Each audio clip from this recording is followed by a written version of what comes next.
السلام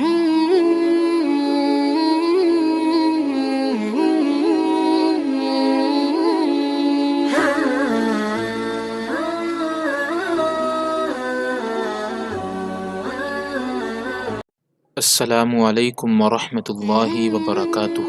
ایک استاد اپنے شاگردوں کو عقیدہ توحید کی تعلیم دے رہے تھے۔ انہیں کلمہ لا الہ الا اللہ کا مفہوم اور اس کے تقاضے سمجھا رہے تھے۔ ایک دن کا واقعہ ہے کہ ایک شاگرد اپنے استاد کے لیے ایک طوطا بطور تحفہ لے کر حاضر ہوا۔ استاد کو پرندے اور بلی پالنے کا بڑا شوق تھا۔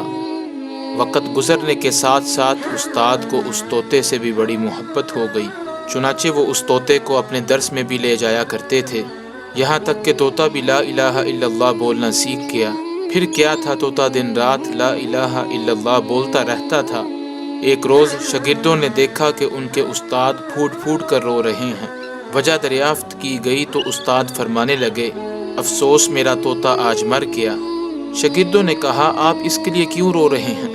اگر آپ چاہیں تو ہم دوسرا اس سے خوبصورت طوطا آپ کو لا دیتے ہیں۔ استاد نے جواب دیا، میرے رونے کی وجہ یہ نہیں، بلکہ میں اس لیے رو رہا ہوں کہ جب بلی نے طوطے پر حملہ کیا تو اس وقت طوطا زور زور سے چلائے جا رہا تھا، یہاں تک کہ وہ مر گیا، حالانکہ وہی طوطا اس سے پہلے لا الہ الا اللہ کی رٹ لگائے رہتا تھا، مگر جب بلی نے اس پر حملہ کیا تو سوائے چیخنے اور چلانے کے کچھ اور اس کی زبان سے نہیں نکلا۔ اس کی وجہ یہ بھی ہے کہ وہ لا الہ الا اللہ دل سے نہیں، صرف زبان سے کہتا تھا۔ آگے استاد فرماتے ہیں، مجھے اندیشہ ہے کہ کہیں ہمارا حال بھی اس طوطے جیسا نہ ہو، یعنی ہم زندگی بھر صرف لا الہ الا اللہ کہتے رہے اور موت کے وقت اسے بھول جائیں اور ہماری زبان پر کلمہ بھی جاری نہ ہو، اس لیے کہ ہمارے دل اس کلمے کی حقیقت اور اس کے تقاضے سے ناآشنا ہے۔ یہ سننا تھا کہ سارے طلباء بھی رونے لگے۔